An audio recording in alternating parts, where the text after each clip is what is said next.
माँ को डाकिकी आसिले आज्ञा आसला बेलू माँ को देखिले 12:30 राति माँ बस दुआर मुहर ये जगह से मोर लोममूल टांकुरी उठुची कार आनी लगेदेले एमती लाइट फोकसटा पड़ी आज्ञा माँ बसी नाली शाढ़ी सिंदूर पिंधिकी बस छुआ खेल 12:30 राति माँ बड़ भोग है ब्रांडी ब्रांडी हाँ मद तो हाँ आज्ञा मद भीतर ब्रांडी केवल बर्तमान देखु आम बर्तमान बहुत बड़ गोटे पीठरे पहुँचीचु जहाँकि उत्तरेश्वरी आपण मैंने जाथे छोट पिला ज्वर एठार पिहुला ज्वर बोली मन करते जहाँकि एठार संपूर्ण भल मेडिकल ट्रिटमेंट फेरिकी माँ को पाखे आरोग्य हूँ जहाँकि तिर्तल ब्लॉक तिर्तल कतुर 12 किलोमीटर अतिक्रम कले माँ को पीठर आसी पहुँची पारे आपण मैंने भोक दुकान तो अच्छी आपने देखिले ये सब सामग्री पाइपर भितर चलतु एंट्री करवा मु मनोज आपण मान स्वागत करुच्ची आज बहुत इंटरेस्टिंग भिडियो रही जहाँकि माँ उत्तरेश्वरी गोटे अलौकिक शक्तिपीठ अच्छी पशुविहीन बड़ मेडिकल रोग हो जहाँ भी हो फेरी आसी माँ को पाखे भल हो बहु अलौकिक कथाटे आपण मैंने शुणु मैडम को पाखर माँ बोली केमी किए जानवे जय माँ उत्तरेश्वरी माँ आशीर्वाद मैडम आप परिचय फास्ट दिंतु तनुश्री महांती आज्ञा तनुश्री महांती परिचालिका आज्ञा ब्लॉक तिर्तल पंचायत इब्री सिंह पंचायत ब्लॉक हूँ तिर्तल आज्ञा माँ उत्तरेश्वरी पाखे पहुँचीचु आपड़ कहतु माँ को विषय माँ तो 300 वर्ष है आसले आज्ञा माँ तो गोटे ब्राह्मण बुढ़ा द्वारा कहुई आसचंती आज्ञा आम पूर्व वंशधर आज्ञा 5 पीढ़ी की आमको नहीं आज्ञा तांको समय माँ आसिले आज्ञा तापर तो सब आसिले तापर जेजे जेजे पर बापा थिले भी बापा देह खराब सकाशे बुझाबुझी करते बापा तो एक्सपायर कर गले मसे है मसे के दिन है माँ तो बात रोग प्रसिद्ध जर डाणी लगा एपाई तो माँ प्रसिद्ध माँ को पाखे माछ खेला हुए माछ खेला हेले पिलांकर देह सुस्थ माँ बड़ भोग है ब्रांडी ब्रांडी हाँ मद तो हाँ आज्ञा मद भीतर ब्रांडी केवल ब्रांडी मदटा फेमस माँ तो केवल माँ ब्रांडी भोग हुए अलग मद हुए आज्ञा माँ तो आईष घाट भात माछ तो एमती बार कौन अच्छी माँ गुरुवार है माँ को बारी आज्ञा सबुदिन झड़ाझड़ी हुआ किंतु गुरुवार है माँ को बारी प्रसिद्ध हाँ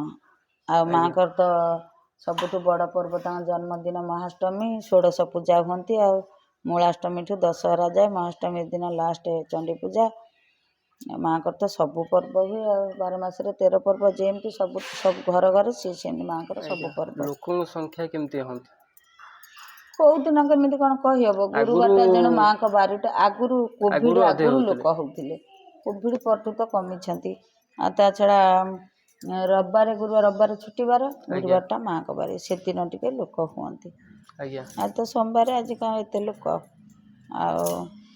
आमती माँ हुए माँ महाअष्टमी दिन बलि पड़े 16 प्रकार फूल 16 प्रकार फल 16 प्रकार रोसईवास 16 प्रकार पिठापଣା सबू हम राति पाहीज माँ को बार्षिक दिन तो महाअष्टमी माँ का जन्मदिन हाँ एमती छोट छुआ को मेडिकल ट्रीटमेंट फेरे कि माँ को पाखरे भी आरोग्य होती डाक्तर फेरे देउछन्ती एठी आरोग्य होती छोट छुआ कोन बड़ कोन जहाँकर देह खराब एठी तो मानसिक केमती कोन वर्त रखिबे मानसिक कार पिला होनी कार बाहागर होनी आज्ञा गुआ बसई के जानती हुए आसंती केते दिन गुआ बसैया पड़िबो जार जेते दिन जे जेमिति डाकी पाला भगवान तो डाक्तर नुह जे जेमिति डाकिला भक्ति रे तांको सेमिति आशीर्वाद मिलला सेमती मानसिक पूरण हुए जो पिहुला ज्वर जो पिहुला ज्वर पई प्रसिद्ध तो प्रसिद्ध मां पिहुला ज्वर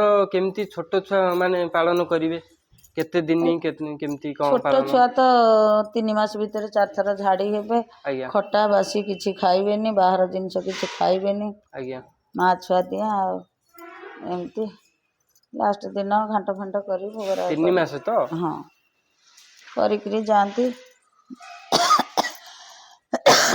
बड़ लोक भी देह खराब भल हो जाउछन्ती ମାଆଙ୍କୁ ଯେମିତି ଯିଏ ଡାକିଲା ସେମିତି ପାଇଲା। ଯୋଉ ମାଛ ଖେଳା କଣ ପାଇଁ କରାଯାଏ? ମାଛ ଖେଳା କରାଯାଏ, ମାଛ ଯେମିତି ଖେଳିବ ମା ପିଲାଙ୍କୁ ସେମିତି ଖେଳେଇବ, ସୁସ୍ଥ ରଖିବ, ଏମିତି ଆଉ। ଛୁଆଙ୍କ ପାଇଁ କଣ ଏମିତି ଯୋଉ ଆପଣ ଏବେ ଯୋଉ କବଚ ଦେଲେ? ଡେଉଁରିଆ ଦିଆ ହୁଏ, ଚଣ୍ଡୀ ପୂଜାରେ ବସେ, ପୂଜା ହୁଏ ସେ ଡେଉଁରିଆ। ଆଜ୍ଞା। ତା ଭିତରେ ମାଆଙ୍କର ଯୋଉ ବଳି ପଡ଼ିଥାଏ ଜିନିଷ, ମାଆଙ୍କ କଳସ ଧାନ, ଆଜ୍ଞା। ମାଆଙ୍କର ଯୋଉ ହୋମ ପାଉଁଶ ଚଣ୍ଡୀ ପୂଜାର ସେଇ ସବୁ ପଶିକିରି ଦିଆ ହୁଏ। ସେ ଖୋଳଟା ପୂଜାରେ ବସି ପୂଜା ହୁଏ। ସେଇଟା ପିନ୍ଧିଲେ ଆଉ ମାରା ହବ କିନ୍ତୁ ଫୋପଡ଼ା ହବନି, ସେଇଟା ପିନ୍ଧିଲେ ଭଲ ହେଇଯାଆନ୍ତି। ଏବେ ବି ଲୋକଙ୍କ ଆଗମନ ବି ରହିଛି ଆଜ୍ଞା। ହଁ, ଛୋଟ କଣ ବଡ଼ କଣ ସମସ୍ତେ ତ, ଯାହାର ହଁ ମାନସିକ ଥବ ଆସି ପୂରଣ ହଉଛି ହଁ, ଆଉ ମାଙ୍କ ପାଖରେ ଆଉ। ଦେହ ଖରାପ ହେଲେ ଆସୁଛନ୍ତି ଆଉ। କାହାର ପାଟି ଫିଟୁନି, କୁଲା ଆଜ୍ଞା। ବାଉଁଶିଆ ଦିଅନ୍ତି, କୁଲା ଭଲ ବାଉଁଶିଆ ହେଇଯାଏ। ତ? ହଁ, ପାଟି ନ ଖୋଲିଲେ କୁଲା ବାଉଁଶିଆ ଯାଚିକି ଯିବେ, ପାଟି ଖୋଲିଲେ ଆସି କୁଲା ବାଉଁଶିଆ ଦିଅନ୍ତି ଆଉ। ତାଙ୍କ ପାଇଁ କଣ କିଛି କାଷ୍ଟା ରହିବାକୁ ପଡ଼ିବ କି? ନା, ତାଙ୍କ ପାଇଁ ସେମିତି କାଷ୍ଟା ନୁହଁ। ନ୍ୟୁରୋଲୋଜି ପ୍ରୋବ୍ଲେମ୍ ଯାହାର, ଆଜ୍ଞା। ବାତ ମାରୁଛି, ହୁଁ। କାହାକୁ ପିଉଳା ମାରୁଛି, ଆଉ ସେମିତି ସେଥିପାଇଁ କାଷ୍ଟା ରହିବାକୁ ପଡ଼ିବ। କାହାକୁ ତାଙ୍କର ବାରମ୍ବାର କାଷ୍ଟା ଜ୍ୱର କଣ ହଉଛି, ଯୋଉ ପିହୁଳା ପାଇଁ କାଷ୍ଟା କଣ ମେନ୍? ଏଇ ଖଟା ବାସି ଜିନିଷ କିଛି ଖାଇବେନି, ଆଜ୍ଞା। ଡାହାଣୀ ଲଗା, ଡାହାଣୀ ଲଗା ତ ଆସୁ ଆସୁ ଭଲ ହେଲା, ହୁଁ ଆସିବ ତ ଏଇଠି ମାଆଙ୍କ ପିଠୁକୁ ଆସିଲା ମାତ୍ରେ ଭଲ ଛାଡ଼ିକି ହେଇଯିବ। ପଳେଇଯିବ। ଯାହାବି ମନ ଭିତରେ ଦୁଷ୍ଟ ଶକ୍ତି ଥବ ଏଠି ଆସିବ ମାନେ କ୍ଲିୟର ହବ, ନାଇଁ? ଏବେ ପରା ଗୋଟେ 3 ଜଣ ପିଲା ଆଜ୍ଞା। ଯାଇଥିଲେ ସାଙ୍ଗ ଘରକୁ ପାଟକୁରା, ହୋଟେଲରୁ ଢାବାରୁ ଆଣିକି ଆସିଛନ୍ତି ଖାଇବା, ତାଙ୍କ ସାଙ୍ଗରେ ଗୋଟେ ଆସିଲା ଡେଙ୍ଗା ହେଇ ଲୋକଟେ, ତାଙ୍କ ଗାଡ଼ିରେ ବସିଲା। ଆଜ୍ଞା। ଆଉ ଗାଡ଼ି ଭିତରେ କେହି ନାହାନ୍ତି କିନ୍ତୁ ବସିଲା, ଦେଖିଲେ, ତାଙ୍କୁ ଦେଖିକି ମାଆଙ୍କୁ ଡାକି ଆସି ମୋ ଲୋମ ମୂଳ ଟାଙ୍କୁରି ଉଠୁଛି। ମାଆଙ୍କୁ ଡାକିକି ଆସି ବସିଲେ, ଖାଇବାକୁ ଚୁଲି ଲଗେଇବାକୁ ଯୋଉ ମାଆଙ୍କୁ ଡାକିକିରି ଆସିଲେ। ଆଜ୍ଞା। ଆସିଲା ବେଳୁ ମାଆଙ୍କୁ ଦେଖିଲେ 12:30 ରାତିରେ ମାଆ ବସିଛନ୍ତି ଦୁଆର ମୁହଁରେ। ଏଇ ଜାଗାରେ? ଏଇ ଜାଗାରେ, ସେଇପଟେ ମୋ ଲୋମ ମୂଳ ଟାଙ୍କୁରି ଉଠୁଛି। ଆଜ୍ଞା। କାର ଆଣି ଲଗେଇଦେଲେ, ଏମିତି ଲାଇଟ୍ ଫୋକସଟା ପଡ଼ିଛି। ଆଜ୍ଞା। ମାଆ ବସିଛନ୍ତି ନାଲି ଶାଢ଼ୀ ସିନ୍ଦୁର ପିନ୍ଧିକିରି ବସିଛନ୍ତି, ଛୁଆ ଖେଳୁଛନ୍ତି ତାଙ୍କର 12:30 ରାତିରେ। ନା ରିଏଲି ଏଟା ନା ମାନେ ଇଏ ରିଅଲ, ରିଏଲି କଥା? ରିଅଲି କଥା। ଆଜ୍ଞା। ଏବେ ଏଇ ଜୁନ ମାସ କଥା କହୁଛି, ଜୁନ ମାସ। ଖରା ପ୍ରବଳ ହଉଥାଏ ସେତିକିବେଳେ। ମା ମାନେ କାହା ଦୁଃଖ ସହି ପାରୁନାହାନ୍ତି ଆଉ। ସେଥିଲାଗି ଆଉ ସିଏ ସେମିତି ଭକ୍ତିରେ ଆଜ୍ଞା। ଡାକିଛନ୍ତି ବୋଲି ତାଙ୍କୁ ଦେଖାଦେଲେ, ସମସ୍ତଙ୍କୁ ଦେଖାଦେବେ? ଆଜ୍ଞା। ଏମିତି ଆଉ କଣ ମାଙ୍କ ବିଷୟରେ? ମାଙ୍କ ବିଷୟରେ ତ ଏଇଆ ସବୁ ଆଉ।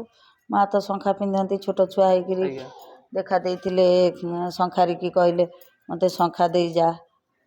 ସେଇଦିନ ଠାରୁ ମାଆଙ୍କୁ ଶଙ୍ଖା ସବୁ ଚୁଡ଼ିବାଲା ଦେଇକି ଯାଆନ୍ତି। ମାଛ ବାଲା ବି ଏପଟେ ମାଛ ନେଇକି ଯାଇପାରିବନି ନ ଦେଇକି, ମାଆଙ୍କ ପାଇଁ ଆଚ୍ଛା। ଗୋଟାଏ ଦିଟା ଦେଇକିରି ଯିବ। ମାଆଙ୍କର ତ ବହୁତ କଥା ଅଛି, ଆମେ କଣ ଏତେ ଜାଣିଛୁ? ଆଜ୍ଞା। ବାପା ହେରିକା ଯେତେ ଜାଣିଛନ୍ତି, ଆମେ କଣ ଏତେ ଜାଣିଛୁ? ଯାହା ତାଙ୍କ ଠାରୁ ଶୁଣୁଛୁ, ଏବେ ଯାହା ଦେଖୁଛୁ। ସେ ଯୋଉ ପିଲା ବି କହିଲା, ଆସିଥିଲା, ହୁଁ। ମା ତାଙ୍କୁ ସେଠି ସେ ଲୋକଟା ଛିଡ଼ା ହେଇଗଲା, ଡାକୁଛନ୍ତି 3 ଥର, ଶୁଣିଲାନି, ଛିଡ଼ା ହେଲା, ତାଙ୍କ କାରରେ ବସିଲା। କାରରେ ବସିକି ସେ ଯେତେବେଳେ ଡରିଗଲେ, କାରରେ କେହି ନାହାନ୍ତି, ସିଧା ଆସିଲେ ମାଆଙ୍କ ପାଖକୁ। ସେ 10 ମିନିଟ୍ ଲାଗିନି ତାଙ୍କୁ କାରଟା ଆସିବାକୁ, 6 କିଲୋମିଟର ବାଟ। ଆସିଲା ବେଳକୁ ମାଆ ବସିଛନ୍ତି, ନାଲି ଶାଢ଼ୀ ସିନ୍ଦୁର ପିନ୍ଧିକିରି ବସିଛନ୍ତି। ସେ ବି ମାଆ ବୋଲି ଜାଣିନାହାନ୍ତି। ସେ କହିଲେ ଗୋଟେ ସ୍ତ୍ରୀ ଲୋକ କିଏ ସେ? 12:30 ରାତିରେ 5-6ଟା ପିଲା ତାଙ୍କ ଆଗରେ ଖେଳୁଛନ୍ତି, ମାଆଙ୍କ ପିଠରେ ଏମିତି ସେଇଠି ଦେଖିକି ଗଲେ। ତା ପରଦିନ ଆସିଲେ, ମାଆ ତାଙ୍କୁ ବାଟରେ ସୂଚନା ଦେଲେ ଯେ କାର ବନଟ ଉପରେ ଏତିକି ଚମ୍ପା ଫୁଲ ପକେଇଦେଲେ ବାଟରେ ଅଟୋମେଟିକ। ଉପରେ। ମୁଁ ବା କହୁଛି ଲୋମ ମୂଳ ଟାଙ୍କୁରି ଉଠୁଛି। ସେ ପିଲା ଯେତେବେଳେ ଆସି କହିଲା ସବୁ ହୁଁ। ଘଟଣା, ଆମେ ଯେମିତି ଯିଏ ଭକ୍ତିରେ ଡାକିବ ସେମିତି ଆଜ୍ଞା। ପାଇବ। ବହୁତ ବହୁତ ଆମେ ଧନ୍ୟବାଦ ମା ଲୋ ଆପଣଙ୍କୁ। ଆମକୁ ଧନ ପୁଳାଇ ଦେଇଦେ, ସେଇଟା କଣ ସମ୍ଭବ? ଚୋର ଚୋରି କରି ନଉଛନ୍ତି, ମା ତାଙ୍କୁ କେମିତି ଦଣ୍ଡ ଦଉଛି, ଲୋକ ବି ଦେଖୁଛନ୍ତି, ଜାଣୁଛନ୍ତି ହେଲା। ବହୁତ ବହୁତ ଧନ୍ୟବାଦ ଆପଣ ମାଙ୍କ ଆଜ୍ଞା ବିଷୟରେ କହିକିରି। ଆଶୀର୍ବାଦ ଥାଏ ଆପଣଙ୍କ ଉପରେ ବି, ସବୁ ଉପରେ ଆଶୀର୍ବାଦରୁ, ମାଆଙ୍କ ହୁଁ ଆଶୀର୍ବାଦ ଯୋଗୁଁ ସମସ୍ତେ ବି ଆରୋଗ୍ୟ ରହୁଛନ୍ତି। ଆଜ୍ଞା। ବହୁତ ବଢ଼ିଆ କଥା। ମେଡ଼ିକାଲ ଟ୍ରିଟମେଣ୍ଟ ଫେରିକିରି ବି ମାଆ ଏଟା ପାଖରେ ଆରୋଗ୍ୟ 88 ହେଉଛନ୍ତି। ବର୍ଷର ଲୋକ, ଏ ବିଶ୍ୱାଳୀରୁ ଆଜ୍ଞା। ବଙ୍ଗାଳୀ ଲୋକ, ତାଙ୍କ ପରିବାର ସହ ଆସିଥିଲେ। ବହୁତ ଧନୀଘର ଲୋକଟେ। ଷ୍ଟ୍ରେଚରରେ ଆଣିକି ଆସିଲେ, ସେ ମୋତେ ଉଠି ବସି ପାରୁନଥିଲେ। ଆଜ୍ଞା। ତାପର ଥରକ ସେ ମଉସା ଚାଲି ଚାଲି ଆସି କାନ୍ଦିଲେ ଭୋଉ ଆଜି କହିଲେ ଯେ ମୁଁ ଯେଉଁଦିନ ଯାଇଛି ମା ମୋତେ ଦେଖାଦେଲେ କହିଲେ ତୁ ଯେତେ ମେଡ଼ିସିନ ଖାଉଛୁ ବିପି ଆଜ୍ଞା ସବୁ ଛାଡ଼ିଦେ ମୁଁ ଆଶ୍ରାରେ ପୁରା ସେଇଦିନ ଆଶ୍ରାରେ ଭଲ ଅଛି। ମାଆଙ୍କର ସ୍ୱତନ୍ତ୍ର ଭାବରେ ଅଲୌକିକ ଶକ୍ତିପୀଠ ମାନସିକ ନେଇକି ବି ଲୋକ ବହୁତ ଦୂର ଦୂରାନ୍ତରୁ ବି ଆସୁଛନ୍ତି ଆଜ୍ଞା। କାହିଁ ତାଳଚେର କାହିଁ ଭଦ୍ରକ ହଁ ଲୋକ ବି ହାଇଦ୍ରାବାଦ ବାଙ୍ଗାଲୋରରୁ ଛୁଆଙ୍କୁ ନେଇକି ଦେଖେଇ ଫେରେଇକି ଆଣୁଛନ୍ତି ଏଠି ଭଲ ହେଉଛନ୍ତି। କାଲକାଟାରୁ ଗୋଟେ ପୁଅ ଆସୁଥିଲା ଆଉ ତ କେନ୍ଦ୍ରାପଡ଼ା କଟକ ଭୁବନେଶ୍ୱର ଲୋକ ପ୍ରାୟ ଚାଲିଛନ୍ତି ଆସନ୍ତି। ହଁ ମ୍ୟାଡ଼ାମ୍ ବହୁତ ବହୁତ ଧନ୍ୟବାଦ ଆଜ୍ଞା ଆପଣଙ୍କୁ। ଆପଣଙ୍କ ଆଶୀର୍ବାଦ ରହୁ ମାଆଙ୍କ ବି ଆଶୀର୍ବାଦ ଆପଣଙ୍କ ଉପରେ ରହୁ ଆପଣ ବି ଏ ଜାଗାରେ ଉନ୍ନତି ଆହୁରି ବି ଉନ୍ନତି ଘଟୁ। ମୁଁ ଆଶା କରୁଛି ଆପଣମାନଙ୍କ ଭିଡ଼ିଓଟି ଭଲ ଲାଗୁଥିବ ସେୟାର ମଷ୍ଟ ବି କରନ୍ତୁ। ଚୋର ତ ମାଆଙ୍କ ପ୍ରତି ଭଲ ସବୁ ପାଇବା ନେଇକି ଗଲେ ଯାହା ଅଛି ମାଆଙ୍କ କାମ ହେଉଛି ଆଉ। ବର୍ତ୍ତମାନେ ଆପଣମାନେ ଦେଖୁଛନ୍ତି ମା ଉତ୍ତରେଶ୍ୱରୀଙ୍କ ପାଖରେ ଯାହାକି ଦର୍ଶନ କରନ୍ତୁ ଆପଣଙ୍କ ଦିନଟି ମଙ୍ଗଳମୟ ହେବ ଆଉ ଆପଣଙ୍କ ପରିବାର ମଧ୍ୟ ମଙ୍ଗଳମୟ ହେବ। ଆପଣମାନେ ଶୁଣିଲେ ମାଆଙ୍କ ଠାରୁ ଯାହାକି ଯାହା କହିଲେ ନିହାତି ଭାବରେ ସେହି ବ୍ରତ ପାଳନ କରନ୍ତୁ। ମା ନିହାତି ଭାବରେ ଆପଣଙ୍କୁ ଆବିର୍ଭାବ ହେବେ ଏବଂ ଦର୍ଶନ ମଧ୍ୟ ଦେବେ। ଆପଣଙ୍କ ଛୁଆଙ୍କୁ ଯଦି ଜ୍ୱର ଛାଡ଼ୁନି ତାହେଲେ ମାଆଙ୍କ ପାଖରେ ପରେହି ପକାନ୍ତୁ ଦେଖିବେ ନିଶ୍ଚିନ୍ତ ଆପଣଙ୍କର ମା କଥା ନିଶ୍ଚିନ୍ତ ଶୁଣିବେ ଯାହାକି ଛୁଆଙ୍କ ପ୍ରତି ଆରୋଗ୍ୟ ହିଁ ନିଶ୍ଚିନ୍ତ ରଖିବେ। ଜୟ ମା ଉତ୍ତରେଶ୍ୱରୀ ଜୟ ମା ଉତ୍ତରେଶ୍ୱରୀ। ମାଆଙ୍କର ମୁହଁ ସଦାସର୍ବଦା ଉତ୍ତର ହିଁ ଅଛି। ମ୍ୟାଡ଼ାମ୍ ବର୍ତ୍ତମାନ ଦେଖନ୍ତୁ ମା ଉତ୍ତରେଶ୍ୱରୀଙ୍କର ଦର୍ଶନ ନିଅନ୍ତୁ। ବହୁତ ଛୋଟ ଛୁଆ କତୁରୁ ବଡ଼ ପର୍ଯ୍ୟନ୍ତ ଏଠାକୁ ଆସିଥାନ୍ତି।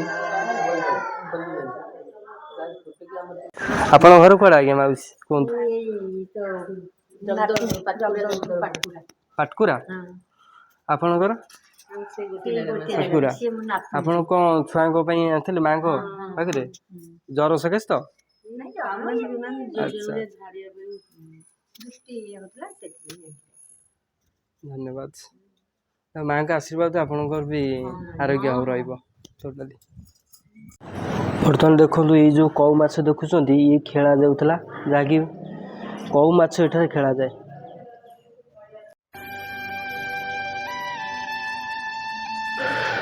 ଆଉ ଗୋଟେ କଥା ଆପଣଙ୍କ ମନରେ ପ୍ରଶ୍ନ ଆସୁଥିବ ଆମେ କେମିତି ଯାଇକିରି ମାଆଙ୍କ ପାଖରେ ଦର୍ଶନ କରିପାରିବୁ। ଆପଣମାନେ ସିଧାସଳଖ ପଳେଇ ଆସିବେ ଯାହାକି ତିର୍ତ୍ତୋଲ ପାଖରେ ପଚାରିଦେବେ ସେଇଠୁ 12 କିଲୋମିଟର ମାଆଙ୍କ ବାଟ ସେଇଠି ପୁରା ରୁଟ୍ ଲାଇନ୍ ବାଟ ପାଇଯିବେ। ଆପଣମାନେ ଡାଇରେକ୍ଟ ଆସି ମାଆଙ୍କୁ ଦର୍ଶନ କରିନେବେ।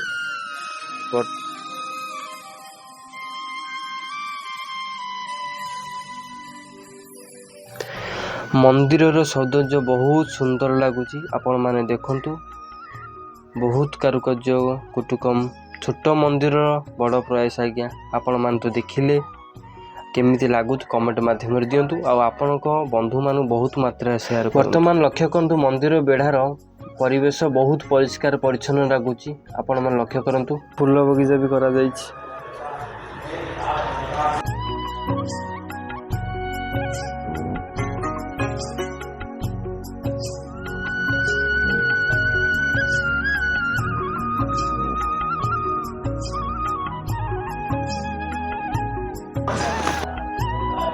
ପୂଜାର ପାଦୁକ ଏଠାରେ ଆସନ୍ତି।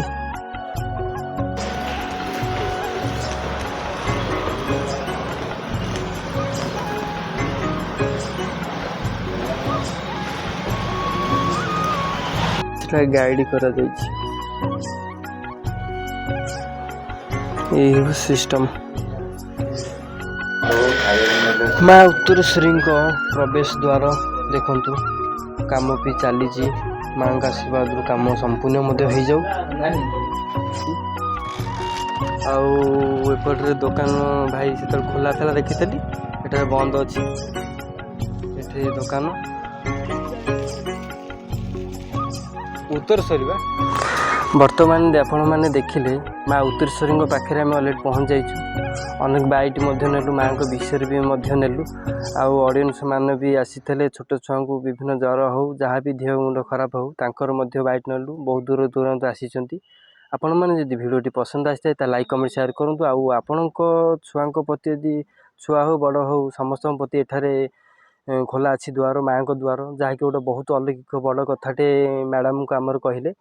ମା ଆବିର୍ଭାବ ସ୍ୱତନ୍ତ୍ର ଭାବେ ହେଉଛନ୍ତି। ଯିଏ ମନରେ କାଷ୍ଟା କରି ପାଳୁଛନ୍ତି ଆଜ୍ଞା, ତାଙ୍କ ମନରେ ମା ହିଁ ଦର୍ଶନ ହିଁ ଦେଉଛନ୍ତି, କେବଳ ମା ହିଁ ଦର୍ଶନ ଦେଉଛନ୍ତି। କଉ ମାଛ ବି ଖେଳା ଦେଉଛି, ଆପଣମାନେ ବି ଲକ୍ଷ୍ୟ କଲେ। ଆଉ ମାଆଙ୍କର ବହୁତ ଆରୋଗ୍ୟ ସ୍ୱତନ୍ତ୍ର ଭାବରେ ଅଛି। ବିଭିନ୍ନ ପ୍ରକାର ରୋଗ ହଉ ଯାହା ବି ଆପଣଙ୍କର ଥବ, ଏଠାରେ ମାନସିକ କରନ୍ତୁ, ନିଶ୍ଚିନ୍ତ ଭଲ ହେଇଯିବ। ଇଏ ହେଉଛି ଆମର ଇର୍ସମାର ଆଉ ଆମ ତିର୍ତ୍ତୋଲ ବ୍ଲକ ଆଉ ଇବ୍ରାସିଂ ପଞ୍ଚାୟତରେ ଅବସ୍ଥିତ ମା ଉତ୍ତରେଶ୍ୱରୀ ମାଆଙ୍କ ଆଶୀର୍ବାଦରୁ ଆପଣ ଦିନେ ମଙ୍ଗଳମୟ। ଭିଡ଼ିଓ ଯଦି ଭଲ ଲାଗିଥାଏ ତାହେଲେ ଲାଇକ୍ କମେଣ୍ଟ ସେୟାର କରି ଜଣାନ୍ତୁ। ଆପଣମାନେ ଯଦି ନୂଆ ଚ୍ୟାନେଲ୍ ମାଧ୍ୟମ ଆସିଛନ୍ତି, ଚ୍ୟାନେଲ୍ ସବସ୍କ୍ରାଇବ୍ କରି ନିଅନ୍ତୁ। ଆପଣ ବନ୍ଧୁମାନେ ବହୁତ ମାତ୍ରାରେ ସେୟାର କରନ୍ତୁ, ଯାହାକି ମାଆଙ୍କ ଆଶୀର୍ବାଦ ଯୋଗୁଁ କାହାକୁ ଜଣଙ୍କ ଜୀବନ ବଞ୍ଚି ଯାଇପାରେ। ବିଭିନ୍ନ ମେଡ଼ିକାଲ, ବଡ଼ ମେଡ଼ିକାଲରୁ ମଧ୍ୟ ସେମାନେ ଆସିକିରି, ବହୁତ ଛୋଟ ଛୁଆ ହଉ ବଡ଼ ହଉ, ରୋଗ ଭଲ ହେଉନି, ଏଠାରେ କିନ୍ତୁ ମାଆଙ୍କ ପାଖରେ ଆରୋଗ୍ୟ ରହୁଛନ୍ତି। ବହୁତ ବହୁତ ଧନ୍ୟବାଦ। ମୁଁ ରହୁଛି ଆପଣଙ୍କ ଆଶୀର୍ବାଦ ଯୋଗୁଁ। ଦିନଟି ମଙ୍ଗଳମୟ ହେଉ। ମାଆଙ୍କ ଆଶୀର୍ବାଦ ପୀଠକୁ ଆପଣମାନେ ଆଗମନ କରନ୍ତୁ। ଯାହା ବି ଛୋଟ ମନ୍ଦିର ବଡ଼ ପ୍ରୟାସ ଆଜ୍ଞା, ଦେଖନ୍ତୁ ଆପଣମାନେ, ଛୋଟ ମନ୍ଦିର ବଡ଼ ପ୍ରୟାସ, ଯାହାକି ବିଭିନ୍ନ ରୋଗ ବୈରାଗରୁ ମୁକ୍ତି ଦେଉଛନ୍ତି। ମା ଉତ୍ତରେଶ୍ୱରୀ ଜୟ ମା। ଦିନଟି ମଙ୍ଗଳମୟ ହେଉ। ମୋ ଅଡ଼ିଏନ୍ସ ମାନଙ୍କୁ ଭଲରେ ରଖ ମା।